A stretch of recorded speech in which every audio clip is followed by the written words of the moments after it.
Hello, YouTube. Well, I had a great first day at work. Hey, and I think I know who I work for now, so that's worth something. Time and date. It's 1:40 p.m. Friday, May 26th, 2023. I'm heading back home via Northern Parkway.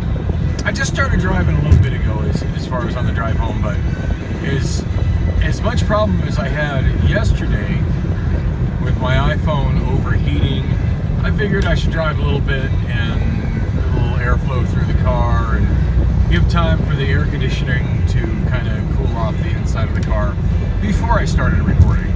So hopefully I can record the entire journey home without the phone overheating. That's what I'm hoping for. What the hell is that? Simply Dessert Company. That is I'm not sure whether to say that van was chocolate brown or poo brown. I think they were going for the color of chocolate, but it kind of looked like the color of poo. Just saying. I think today went fantastic. I did bump a rack just a tiny bit with a pallet, right like one aisle over, so within earshot of the guy who was training me. So that wasn't good. And then of course he's like, "You need to back up." I'm like, I have nowhere else. I have nowhere to back up to. There's not a lot of clearance in these aisles, to put it mildly. And I don't know quite how it happened. I know when I got under that pallet, I was right. My forks were all the way into it. But, yeah, somehow I got about, not a lot, but maybe about a foot out. And, yeah, there's just not that much clearance. Like a foot out equals I don't have enough clearance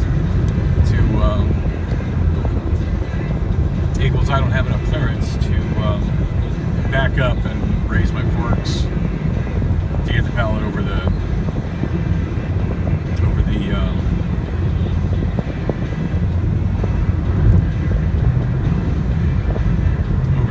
rack. And the thing was, I think I actually had it over the rack, but I was trying to make an adjustment, and then I was coming down, and that's what made the noise. And at that point, like, my trainer was just looking at me like, "What the hell? Oh my goodness, hey, I got a call coming in." Alright, hello again, YouTube. I'm getting the hell off of Northern. I don't know if this is going to work out for me, but I'm trying. The traffic jam was just not rubbing me the right way. So that phone call was weird. Well, street signs would indicate I just turned into a housing development that's in unincorporated Maricopa County. So, 1:46 right now. Still Friday afternoon. I did not know this neighborhood whatsoever, so I have no idea if there's going to be any kind of exit other than the way I came in. I really don't know. But I'm optimistic this will be better than being in the traffic jam. I was just stuck. Ooh, then again, maybe not. It doesn't look like if I go straight, there's any way out. Usually I'm pretty good about figuring out back roads that get me around traffic jams, but this looks like one of those kind of neighborhoods that might have very limited numbers of ways in and out. Okay, these houses I'm turning into definitely older than the houses I'm turning out of. So good to see that and that one neighborhood is attached to this neighborhood. 109th Avenue. I'm going to keep going south. So anyway, yeah, I don't know what the phone number was that called me. I have no idea. Apparently I hit the wrong thing on my screen for it to answer it. And then it ended up showing on my phone as a missed call. Okay, that's Vista, so this has got to be Orangewood. yeah, it showed up as a missed call, so I tried calling it right back. It was I don't know where the number was from, but it was definitely not an Arizona number, an area code I'm not familiar with. And when I called, it got answered almost instantly with an outgoing message that was just some really lively classical music. And after listening to that for about a minute, trying to figure out what to do with the traffic jam that I was coming into there on Northern, I just decided I wasn't that interested in the number that called with the outgoing message that is just lively classical music. Okay, 107th and Orangewood.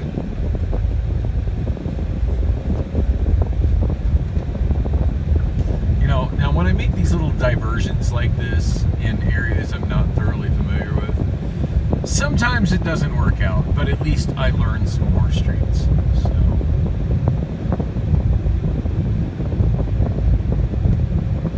Now I'm having trouble remembering if 107th is one of the grid mile. 107th Avenue is a grid mile street. I'm thinking it is, but it's one of those that just isn't much of a thoroughfare. You see, it's nice and wide. It has the potential to be a stroke, but it's not, because it doesn't go anywhere south of. Doesn't go anywhere south of South Portland. Okay, I remember that. There's the Circle K at 107th and Northern. It's brand new, or it's actually under construction, not open yet. Lots of now hiring signs, and it looks like the construction crew has got all the parking spots underneath the gas pump canopy. Looks like they're using it to stop their cars from getting too hot. Well, hey, at least this got me around the construction zone where it was restricted to one lane. Did it save me any time? Probably not. But hey, I learned another route that doesn't really get me anywhere.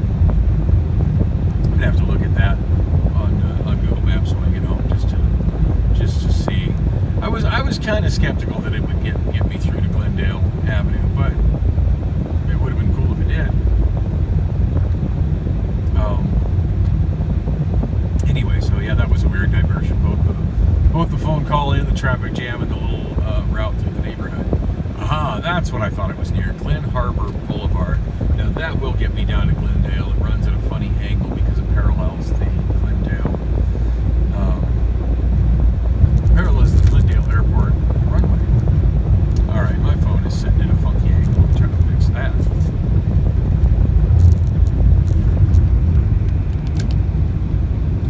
Yeah, that's a better view of the road, although it's crooked.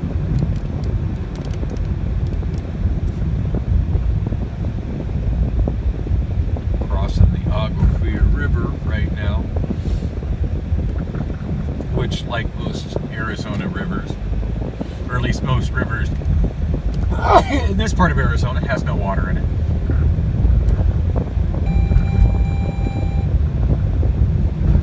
I just love how my car randomly dings all the time. Alright, 99th Avenue, that is a major thoroughfare. Although south of Northern, it's not much.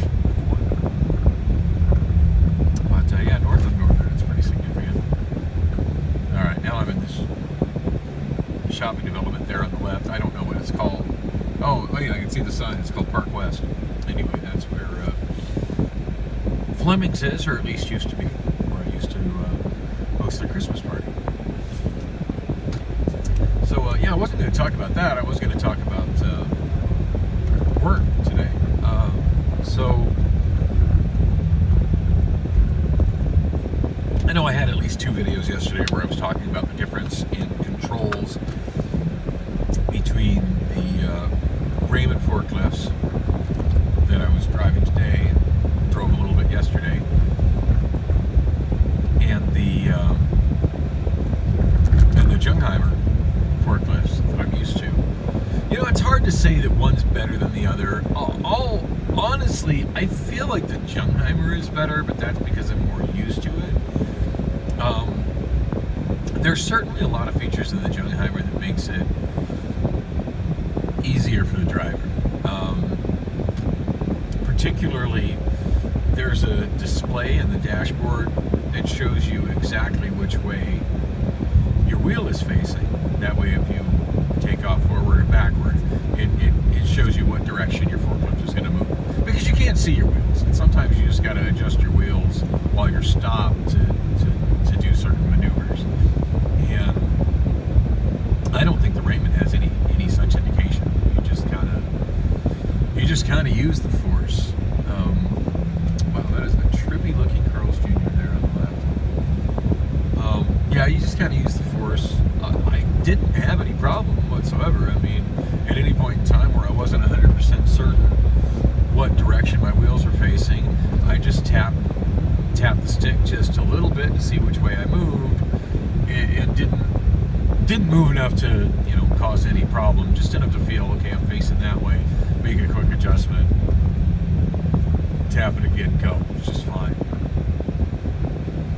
As I kind of figured I would, I got the feel of the forklift really, really quick. I mean, I would say within 20 minutes, 25 minutes, I was driving the thing as if you would never think it was my first full day on one of those if you were watching me. And it was funny because I talked to a handful of guys there. It's like, well, do you have experience? I'm like, yeah, it's just different than this.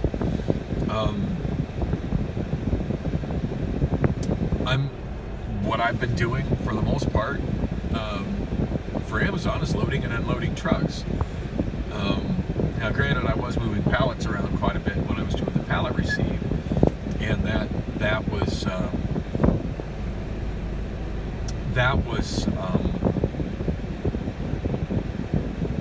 an issue of moving pallets around. But it's not like I'm moving it all over the building. Like, it's a very narrow place that I'm going on. And that's probably the biggest difference between the whole work environment for a forklift driver and Amazon. I mean, there's loads of differences, but the number one biggest difference between working for Amazon, at least where I was working for Amazon, and this place I'm at now, when I rolled out, I remember the name of the place. Now I forgot already. It's a furniture warehouse. I said that, Fine Furniture. I forget the name of the Fine Furniture company. It's a company I'm not familiar with, so I'm going to have trouble remembering the name. And it's a hyphenated name. It's like two last names with a hyphen between them. But damn if I can remember the name. Anyway, that's not the company I'm working for. The company I'm working for is K-Power Logistics. And there is another company which is also providing warehouse associates and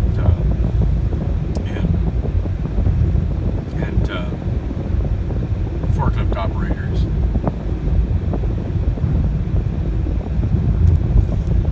And I guess each one has an office within the building. And I don't know. I guess the furniture company which owns the warehouse is contracting with both of them to staff the warehouse. It seems overly complicated to me, but whatever. I'm not too worried about it. Although it is kind of odd how most of the people I'm working with don't work for the same company I do. Like, I asked one guy, it's like, oh, I don't have a badge like that. He's like, well, you're working for K-Power, right? I said, yeah. He says, oh yeah, this is the blah blah blah. I forget the name of the other company badge. So apparently K-Power doesn't even have badges or time clocks on a paper time sheet. And I never did say what the biggest difference is. So the biggest difference is with Amazon, it's very restricted where you drive the forklifts. I mean, it's all sealed off with barriers. I mean, there are pedestrian crossings, but they're very well marked with stop signs and lines on the cement indicating where people cross, and then the area that is what's called a pit lane, which is basically the road for forklifts and certain other but mostly forklifts, is detached. Pedestrians aren't supposed to walk in there at all. In fact, even if you're a forklift driver, unless you have a specific reason to walk down a specific pit lane, you're not supposed to walk down the pit lanes. Now, there's also work corrals. Now, if you're a certified pit driver, if you are a manager, or if you're in safety, obviously. Ironically, maintenance can come in there. Of course, maintenance can come in there, and so can the janitorial staff, which is kind of awkward because those guys have no clue of like what the safety rules are, but they are allowed in there anyway because they empty the trash. And the wood chunk bucket. And TDR people can come in there, which seems like a whole bunch of people, but in the grand scheme of things, it's a very, very, very small percentage of the staff that works inside GWire 3, where I was working for Amazon. Still may technically work for Amazon. I haven't been watching my email enough. If they've been trying to communicate with me via email, I haven't seen it. And they've been trying to communicate with me via phone. They're trying to contact the phone that's had no service for a couple of days. So I really do need to figure out what I need to do to at least get that as temporary prepaid service, just for those random important calls that might come in regarding Amazon or regarding other potential employment. Not that I'm looking for any other employment right now. I mean, other than a karaoke gig, and of course that would come in on my iPhone.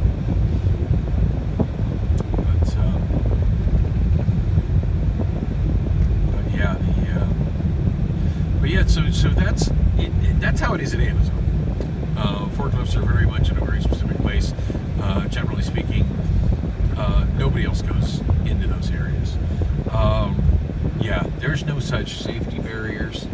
There's no such designation of this is a pit area, this is a pedestrian area in this warehouse.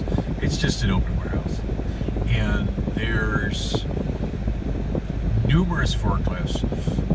The forklift I'm driving is the only really major difference. I mean, aside from the fact that it's a Raymond and not a Jungheimer, so the controls are a little bit different, but the only real difference between it and the one that I was driving for Amazon,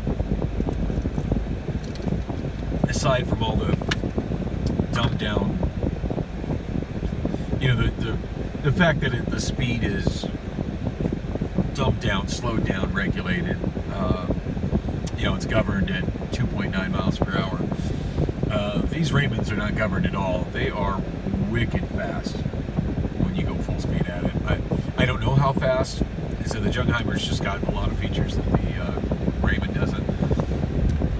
The Jungheimer has a digital speedometer on it, so I know how fast I'm going.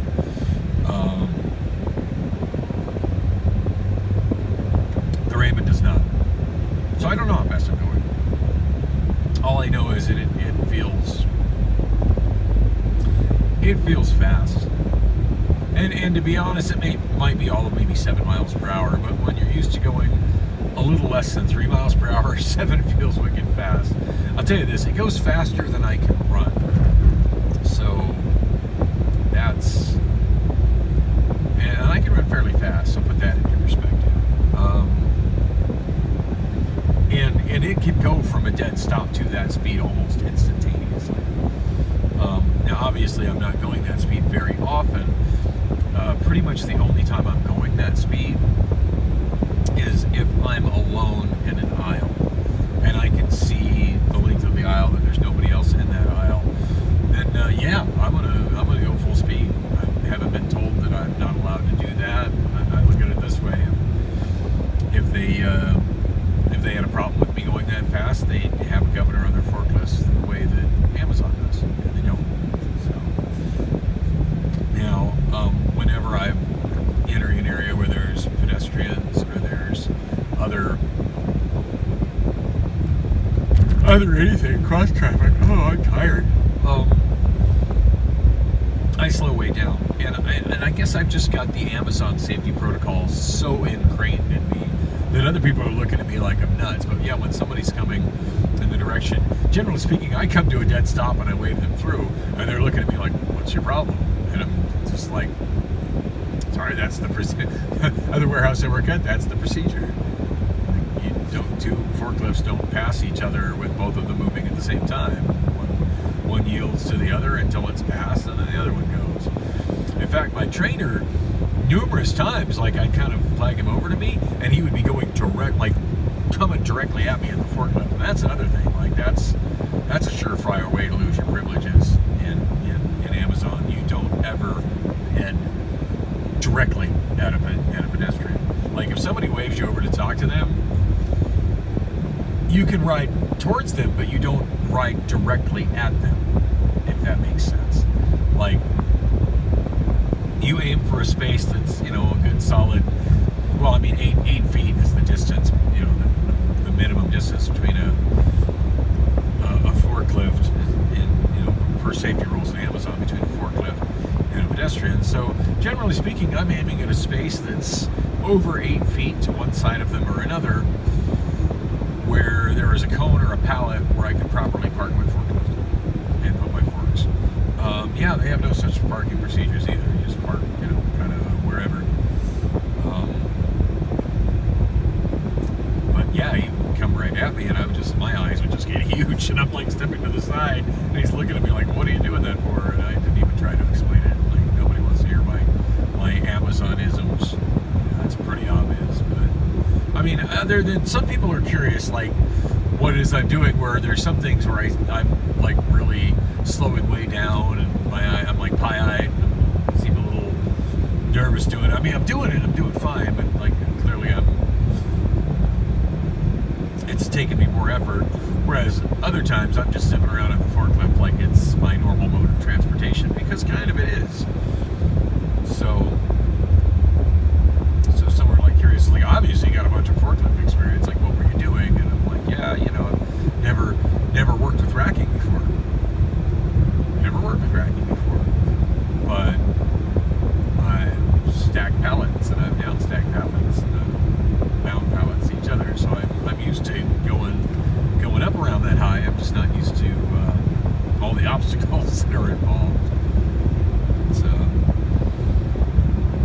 So there's 2 levels. We're only using, there's the floor level, there's the, so yeah, the biggest difference is that in the big space at the end of the aisles, and at each end, there's people on foot, there's people pulling pallet jacks, there's some employees rolling through with golf carts. I don't even know what that's about. There's management running the floor cleaners, which is funny because I mean the floor cleaners are being operated by the custodial staff, which doesn't even work for Amazon. In Amazon, they're ABM employees. So it's a very different environment, to put it mildly. But yeah, at least open area, like it's just popping my brain, because I'm thinking about how there's just such strict rules in Amazon regarding how a forklift must pass another forklift and all the distances and how how that's all done. And then I come at the end of an aisle, and I mean, yeah, same protocol. When you're coming out of a blind area, it's where I'm tooting the horn. I'm slowing way down, not necessarily to a dead stop, but I'm slowing way down, and I'm tooting the horn, and I'm looking across traffic. Any place potential cross traffic, I'm tooting the horn. That's no different. But boy, when I come out of an aisle, I don't know what to expect. I mean, there could be a whole bunch of people there. There could be 2 guys moving pallets with pallet jacks. There could be someone flying through with a golf cart. I mean, I just don't know. And just the whole dance, the way everybody moves around, like if they have protocol, it hasn't been explained to me. So I'm trying to do something that's comparable to Amazon protocol, but without all the safety barriers and the lines directing where you go. And I look at it this way: management is looking at me and they're like, "This guy's overly cautious," and that's a good thing. So, but I got pretty much nothing but other than when I bumped the barrier, and again, like trainers seem pretty happy with the way he handled it. overall. But other than that, yeah, loads and loads of compliments, and in fact, I had quite a few people that were just impressed because when I would be in an area, like I quickly picked up like how the organization is and how things are scanned into place, and as I'd be working on stuff, if I realized that something was where it didn't belong, I would move it, I would fix it. So, not putting as many pallets away as other people, but I'm correcting other mistakes within the warehouse. And for example, at Amazon, we pretty much, well, Amazon uses mostly their own, what they call UPP, which stands for Universal Plastic Pallets, which is funny because Universal would suggest that everybody uses it. These things are very exclusively Amazon. But, and the way I've explained them to the guys that I'm working with is that yeah, those are like Legos. They're square, they're the same length as a standard pallet. So, 4 foot by 4 foot square with notches. They interlock like Legos. Super easy to stack. And then there's regular wood pallets, which are the 4 foot wood pallets, which of course they have. But they use them completely different, but they have them. And I've told them I'm one of very few people in the building that management is comfortable with stacking those.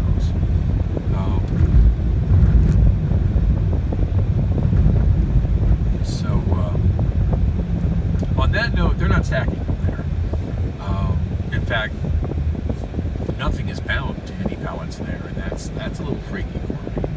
Is that at Amazon, like everything is to be properly bound with shrink wrap. Now, does it all get properly bound? Oh hell no! Every time wood pallet, or every time what do you call it? Every time empty totes come from another site on wood pallets, they're never properly bound to the. It's only once in a blue moon that they're properly bound to the. I can smell burning fentanyl going through this area. I can't believe I'm smelling it with my windows rolled up and my air conditioning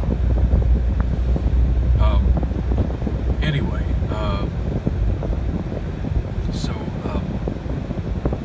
yeah, so they're typically not bound, which is a little unnerving sometimes because they just slip right off the pallets. But yeah, pretty much everything else, maybe not bound as well as it should be, but definitely bound. And when I wrap pallets, I mean, I'm super anal in the way that I wrap them and bind them. So,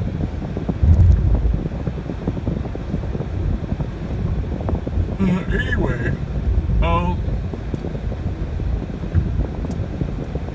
but I'm used to getting at Amazon like pallets of goods.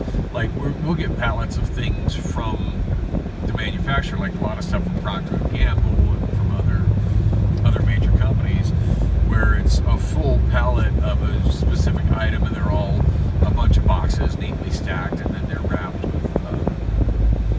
with shrink wrap type and secured to the pallet. Whereas since this is a furniture warehouse, most of the boxes are huge, and generally speaking, it ends up being one box per pallet. But they're not bound to the pallets. Like all these boxes and stuff. Oh goodness, I'm tired. All these boxes are coming out of a truck. They're unloading the truck with a pallet jack by hand. The stuff coming out is not on pallets. And then they stack it on these pretty haphazardly and not wrapped. And I mean very haphazardly. In fact, I moved 3 different pallets where I had other forklift drivers going, hey, you want me to help you down stack that, restack that? And I'm like, no, I think I got this. They seemed absolutely bewildered and amazed that I'm in there on my first day, and I'm just like, no, I got this. I just gotta be really gentle and take it slow and no quick turns and jerks. I got this.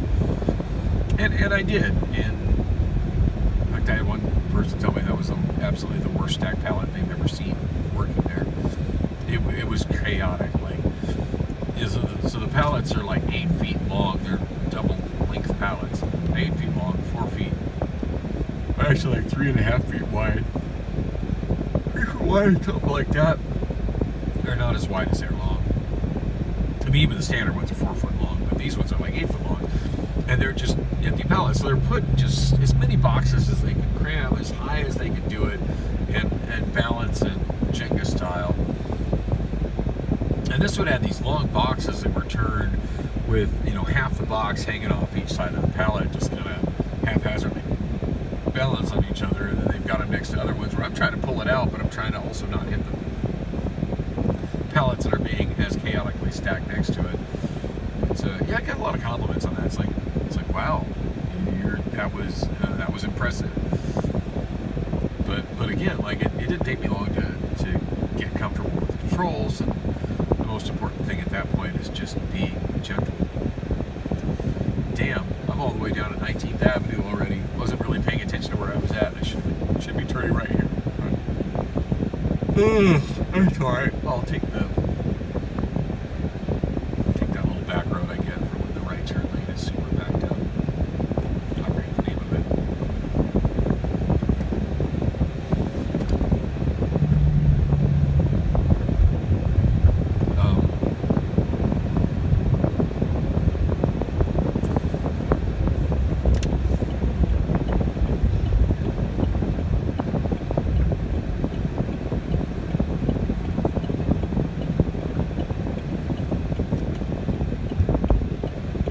Valletta.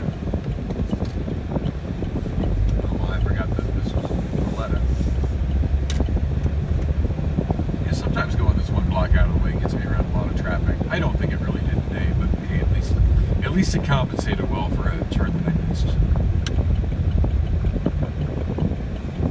Oh, good. I am so tired. As soon as I get home, I'm going to be in the bed and knock the hell out. I don't even have to worry about feeding the cats because I fed them right before I headed out to work. So they're good. Filled their water too.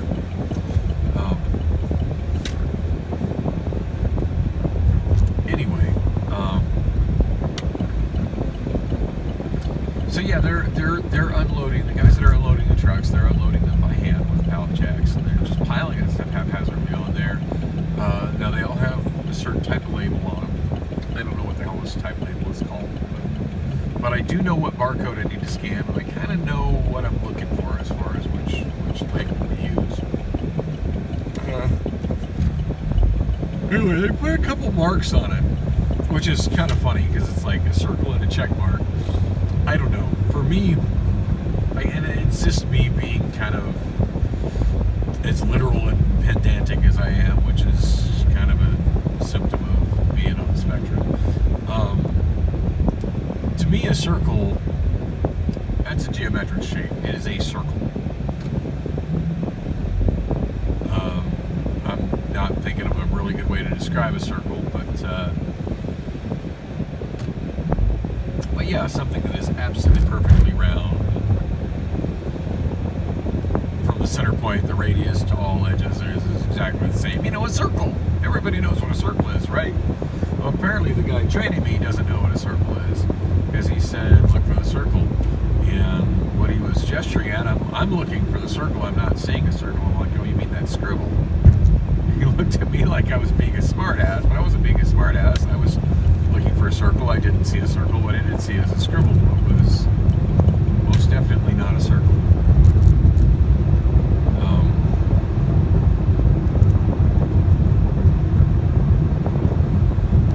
Oh damn, my pressure gauge is climbing up a little bit.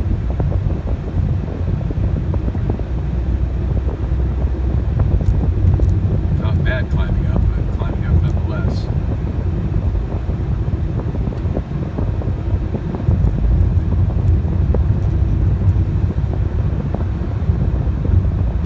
Yeah, that logo in the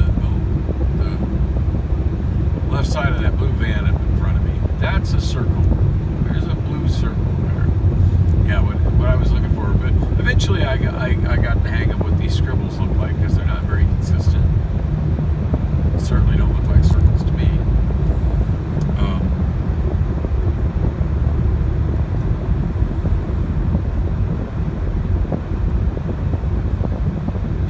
anyway, so the guy's there, organizing them onto, well, not organizing, but putting them onto these long pallets. And then there's the procedure of moving those to the ends of the racks, the rows of racks. And that's not just done by forklifts, that's also done by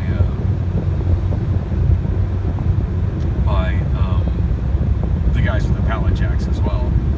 So it's kind of unnerving. Like when you're doing that, you're having to, watch out for guys pulling pallet jacks. You're having to watch out for people on foot and other forklifts. So there doesn't seem to be any set rule for how we're supposed to maneuver around each other. So as somebody that likes very specific rules, it was a bit much. It was a bit much, but I'm just overly cautious. So that was all good. And then once everything's there, then there's the whole process of what's called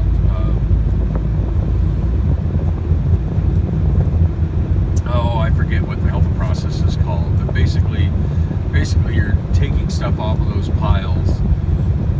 When you bring them to the end cap, there's a scanner very similar to the ones, in fact it's the same brand name but a higher end scanner, very similar to the ones that we had used at Amazon. Where there's barcodes that indicates the area at the end of each row.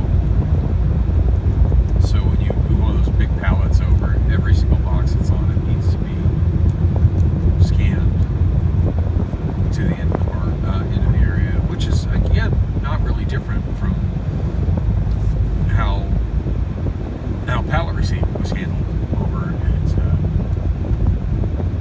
at Amazon.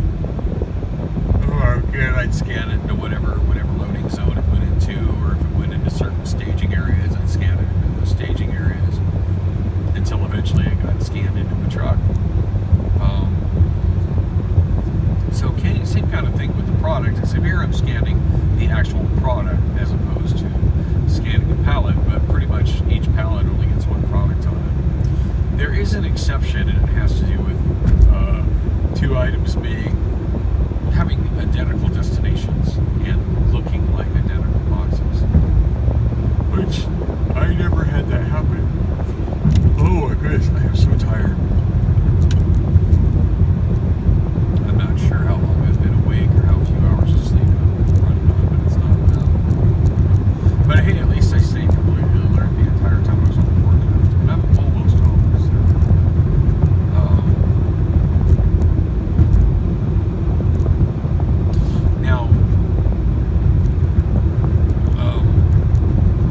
Stuff away, pretty sure Amazon her terminology for that would be stowing.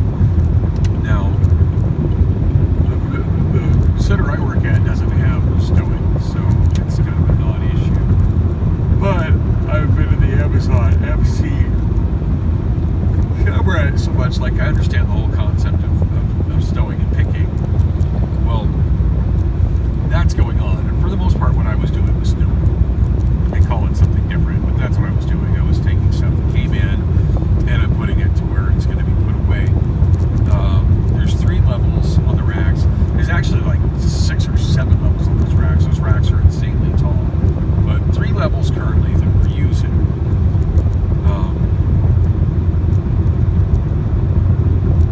I just found out towards the end of my shift that the forklift I have is completely capable of using the 3rd level. I was honestly thinking it. 3rd level required one of the reach trucks to get at it. Which, to be clear, I'm thinking I was going to be driving a reach truck, and I haven't drove a reach truck. Now, I will probably be driving a reach truck in the near future. I would say about a third to maybe 40% of the forklifts they have there are those reach trucks. But the guys on the reach trucks were literally doing exactly the same job I was doing on the forklift, so I'd much rather do it on a less complicated piece of machinery.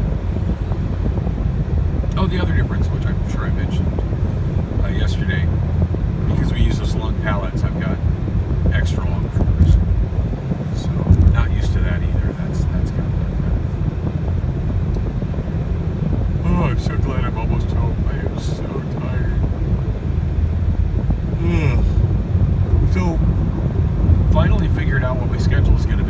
it's kind of funny too, because at one point I was asked, I'm like, I don't know. I'm like, well, didn't you tell me? And I'm like, yeah, I'm sure they probably told me. Doesn't mean I remember. Or they looked at me like, how could you not remember that? I'm just like, I forget things unless they're written down. I was hoping at some point they'd give me a piece of paper with it on it. That never happened. So anyway, my schedule is simple. It's Monday through Friday, 5 a.m. to 1:30 p.m. So the closest to normal hours I've worked in forever. Decades since I've had a job with anything that close to what people would consider a normal schedule. I was telling a lot of people, it's like, yeah, it's way past my bedtime, and they're looking at me funny. And I'm used to working 7 p.m. to 5:30 a.m. I get home a little after 6, and I'm usually sound asleep sometime between 7 and 9.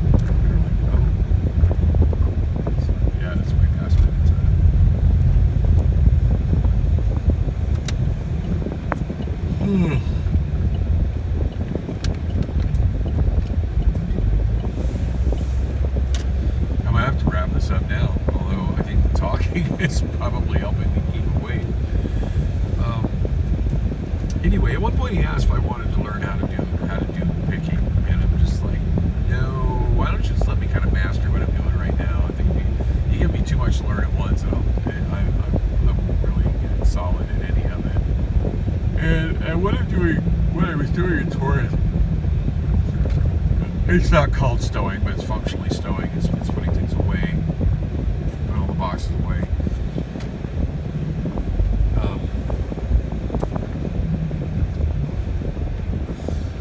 Yeah, there's a very specific way it's done, and I don't have time to explain it. I'm too tired to try to explain it, but I feel like I picked up on it pretty much exactly.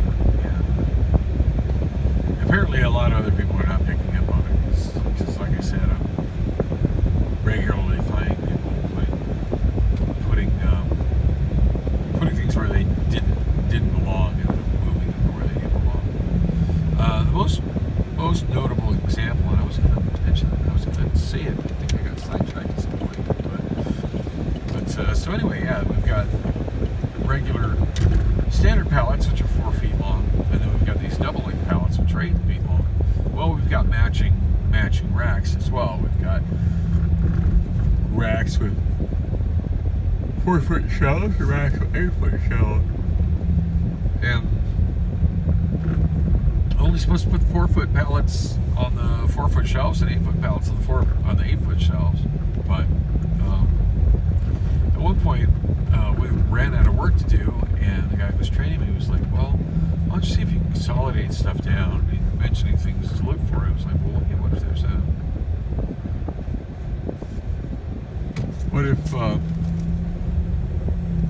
there's an empty pallet, because we were really short on 4-foot pallets. It's like, well, there shouldn't be any empty pallets on the rack, but yeah, if you see one, go ahead and grab it.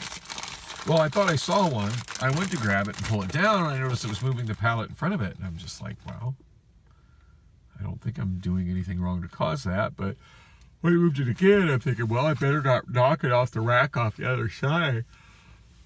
I went ahead and pulled my forks out and pulled my forks down to the floor and looked, and yeah, it was one 8-foot pallet all the way across the entire rack, both sides of the rack, from one side to the other.